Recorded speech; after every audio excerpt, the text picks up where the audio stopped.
जय हिंद साथियों। UNESCO India Africa hackathon का आयोजन इस समय हो रहा है, तो इसके बारे में हम फुल जानकारी लेंगे, फुल चर्चा करेंगे कि ये क्या है, कहाँ आयोजन हो रहा है, कौन कर रहा है, किसने उद्घाटन किया। इसके साथ साथ दो बहुत बड़ी खुशखबरी के साथ हम लोग इस क्लास को देखेंगे। अंत तक बने रहिएगा, दो खुशखबरी आप लोगों को मिलने वाला है, तो अंत तक पूरी क्लास देखिएगा। ये सारा कुछ आप लोगों को पूरी जानकारी मिलेगी। इसके साथ साथ यूनेस्को के बारे में जानकारी मिलेगी। तो देखिएगा, यूनेस्को इंडिया अफ्रीका हैकाथॉन ये क्या होता है। ये 36 घंटे का एक पहल होता है, जिसमें 36 घंटे तक किसी भी समस्या का समाधान करना रहता है। कहां पे आयोजन हो रहा है इसका आयोजन गौतम बुद्ध नगर यूनिवर्सिटी ग्रेटर नोएडा में इसका आयोजन हो रहा है। अगर आप डेट को लेकर के कंफ्यूज हैं तो डेट को जान लीजिए कि ये 22 से 25 तक दिया हुआ है, लेकिन 36 घंटे इसमें इसका आयोजन होता है। तो यानी 22 को छोड़ दीजिए, 22 से हो रहा है, लेकिन 23 से सुबह 8 बजे से 36 घंटा जोड़िए तो 24 को शाम 8 बजे तक इसका 36 घंटा हो रहा है। तो कुछ जगह इसका डेट 23 और 24 बताया जा रहा है, और कुछ जगह इसका डेट 22 से 25 बताया जा रहा है। तो कहीं भी दोनों कंफ्यूजन नहीं है, दोनों मैंने आप लोगों को बता दिया कि कहां पे यह कैसे 22 से 25 होगा और 36 घंटा को लेकर के कैसे 23 और 24 होगा। तो इसके डेट में कंफ्यूजन है, तो इतना ध्यान रखिएगा कि कहां पे क्या यूज होगा। यह शिक्षा मंत्रालय प्लस विदेश मंत्रालय प्लस यूनेस्को ने इसका ऑर्गेनाइजेशन किया है मिलकर के हैकाथॉन का जो आयोजन हो रहा है नोएडा में। इसके उद्घाटन की बात करें तो योगी आदित्यनाथ जी महाराज जी ने इसका उद्घाटन किया हुआ है ग्रेटर नोएडा में। इसमें सम्मिलित देश की बात करें तो भारत के साथ साथ 22 अफ्रीकी देश इसमें शामिल हैं, जैसे कि मोरक्को, जिम्बाब्वे, गाम्बिया, बोत्सवाना जैसे 22 देश, अफ्रीका के देश इसमें शामिल हैं। अगर हम इसके उद्देश्य की बात करें तो शिक्षा, विज्ञान, प्रौद्योगिकी के क्षेत्र में गठजोड़ करके आर्थिक विकास को बढ़ावा देना इसका उद्देश्य है। साथ ही साथ डिजिटल क्रांति और आधुनिक शिक्षा पर गठन इसका उद्देश्य है। मतलब कि आप क्या समझे कि इसमें डिजिटल क्रांति लाई जाएगी, मतलब कि डिजिटल क्रांति के डिजिटल शिक्षा के माध्यम से किसी भी समस्या का समाधान, चाहे वो डिजिटल क्रांति के डिजिटल शिक्षा के माध्यम से हो या फिर ऑफलाइन हो, कैसे भी करके उसका समस्या का समाधान कैसे निकालना है, यह सब इसमें बताया जाएगा। जब इसका उद्घाटन हुआ तो जो ये 22 देश थे, इनका पहले ध्वज परेड हुआ, मतलब अपने देश के ध्वज के साथ साथ ये लोग परेड किए वहां पे, और उसके बाद से भारत का वंदे मातरम सभी देशों के सभी छात्रों ने, इसमें छात्र, शिक्षक और जो प्रशिक्षु मतलब पीएचडी के छात्र हैं, ये सब इसमें आए हुए हैं। तो उन लोगों ने क्या किया, भारत का वंदे मातरम एक साथ खड़े होकर के गाया। ये हमारे लिए क्या है, ये हमारे लिए बहुत ही बड़े गर्व का विषय है।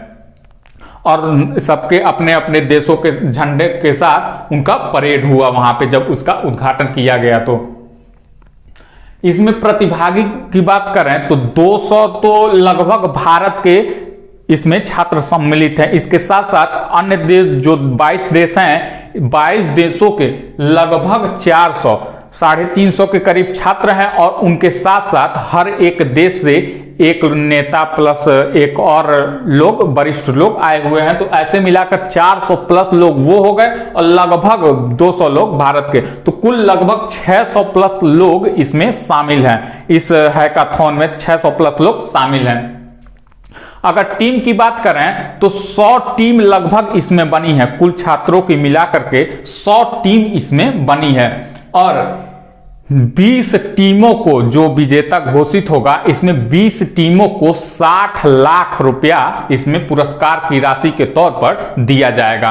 किस किस क्षेत्रों की यह पहल है, अगर हम ये देखते हैं तो शिक्षा, कृषि, ऊर्जा के साथ साथ स्वास्थ्य और स्वच्छता, इसके साथ साथ पेयजल और स्वच्छता, इस विषयों पर इसके तहत इसमें इसका निराकरण किया जाएगा। मतलब क्या, इन क्षेत्रों में जो समस्याएं आती हैं उसका समाधान इसके माध्यम से निकाला जाएगा। 100 की सीधी बात जानिए कि ये क्या है। जो ये 100 टीम बनाई गई है तो उसमें 5-5, 6-6, 7-7 लोग, जितने भी लोग हों इस 100 टीमों में, उनको कोई समस्या दिया जाएगा और उस समस्या का समाधान वो पीपीटी के तौर पे तो करेंगे, प्रेजेंटेशन तो करेंगे, प्रोजेक्टर पे उसका प्रेजेंटेशन तो करेंगे, लेकिन विथ प्रूफ उनको करना पड़ेगा कि कैसे ये सही है, लोग इसको एक्सेप्ट करते हैं कि नहीं करते हैं। उनको यह प्रूफ देना पड़ेगा कि हाँ ये 100% सही है। जैसे कि मान लीजिए कि कृषि के क्षेत्र में है, तो अगर हमें ज्यादा उपज बढ़ाना है, ये समस्या है, ज्यादा उपज कैसे बढ़ाएं ये समस्या है, तो अगर वो प्रेजेंटेशन अपना दे रहे हैं कि हमको रासायनिक खादों का प्रयोग करना चाहिए, जो भैंस और गायों के गोबर से जो खाद बनती है, इन गायों का गोबर का प्रयोग करना चाहिए, तो ऐसे करके जो समस्या का समाधान दे रहे हैं तो उसका विथ प्रूफ देना पड़ेगा कि हाँ ये सही है और इसको लोग एक्सेप्ट करते हैं और कर रहे हैं, इसका प्रूफ देना पड़ेगा। तो यही ये पहल है। और जीतने वालों को मैंने बताया 60 लाख रुपया दिया जाएगा। कुल 20 टीमों को, जो अपर में 20 टीमें रहेंगी, उनको 60 लाख रुपया उनमें डिवाइड किया जाएगा। ये चक्कर है इसमें। ये तो ठीक है, मान लीजिए कि कहीं ये प्रूफ करना पड़ गया कि गोरा कैसे हो, तो भारत वाला कोई प्रूफ कर दे कि हाँ फेयर चपली लगा करके गोरा हो सकते हैं मात्र 1 हफ्ते में, अफ्रीका वाला तुरंत सब कहेगा पहले प्रूफ करो इसको कि कैसे फेयर चपली लगा करके 1 हफ्ते में गोरा हो सकते हैं। तो अफ्रीका वाला प्रूफ करने के लिए कहेगा, भारत वाला तो भारत पे प्रूफ करना चाहेगा तो लगभग हो भी जाए। अफ्रीका वाला ये कहेगा कि नहीं हमारे पे प्रूफ करके दिखाओ कि ये सही है कि नहीं। जब ये एक क्षेत्र में नहीं, हर क्षेत्र में हो, हर जलवायु में हो, वही माना जाएगा। तो हमारे पे प्रूफ करके दिखाओ कि फेयर चबली सही है कि नहीं। बेचारा पता चलेगा कि फेयर चबली का ये प्रोडक्ट कम हो जाएगा बिकना, फेयर चबली कंपनियां बंद हो जाएगी। समझ रहे होंगे, फेयर चबली मैं नाम ले रहा हूं, लेकिन ओरिजिनल नाम तो लोग समझ ही गए होंगे कि हाँ मैं किसकी नाम ले रहा हूं। अरे ओरिजिनल नाम नहीं लेना चाहिए, क्योंकि अभी तो हम इशारों में कहते हैं तो लोग गुस्सिया जाते हैं। पता चलेगा हम ओरिजिनल नाम लेने लगे तब तो बहुत बड़ा बवाल खड़ा हो जाएगा, इसीलिए ओरिजिनल नाम नहीं ले रहे हैं। खैर ये तो हुआ हैकाथॉन की बात। अब यूनेस्को की बात कर लेते हैं कि यूनेस्को की स्थापना कब हुई। आई होप ये सारा आप लोगों को समझ में आया होगा। यूनेस्को के बारे में कुछ जानकारी ले लेते हैं। यूनेस्को की स्थापना 16 नवंबर 1945 को हुई थी। 16 नवंबर 1945 की। अगर इसके फुल फॉर्म की बात करें तो United Nation Educational Scientific and Cultural Organization इसका फुल फॉर्म हुआ। इसके साथ साथ अगर इसका हिंदी देखें तो संयुक्त राष्ट्र शैक्षिक वैज्ञानिक एवं संगठन इसका हिंदी में फुल फॉर्म हुआ। जब द्वितीय विश्व युद्ध समाप्त हुआ, यानी द्वितीय विश्व कब से कब तक हुआ था, 1939 से 1945 तक हुआ था। तो जब 1945 में द्वितीय विश्व युद्ध समाप्त हुआ तभी इसकी स्थापना की गई थी। पूरे विश्व में उस समय हफड़ा तपड़ी मची हुई थी, उसी को मतलब विश्व में शांति लाने के लिए, सुरक्षा लाने के लिए इसकी स्थापना की गई थी। लंदन यूके यूनाइटेड किंगडम में इसकी स्थापना की गई थी। अभी वर्तमान समय में इसका मुख्यालय पेरिस फ्रांस में है। आई होप ये यूनेस्को और हैकाथॉन ये सारी बातें आप लोगों को समझ में आई होंगी।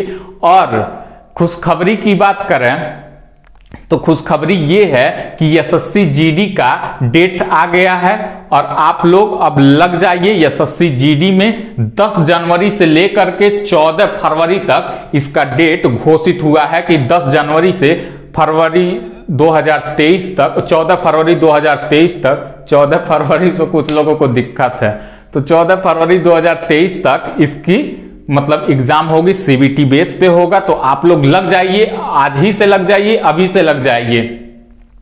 बात करें दूसरी खुशखबरी की, तो ऑफलाइन बैचेज चालू हो गई हैं, तो आप लोग वहां भी एडमिशन ले सकते हैं। सब कुछ अच्छे से चल रहा है, बेस्ट टीचर हैं और सब कुछ आप लोगों को बहुत अच्छे से तैयारी कराई जाएगी। आई होप ये सारा वीडियो आप लोगों को समझ में आया होगा। मिलते हैं नेक्स्ट क्लास में नए वीडियो के साथ, तब तक के लिए धन्यवाद।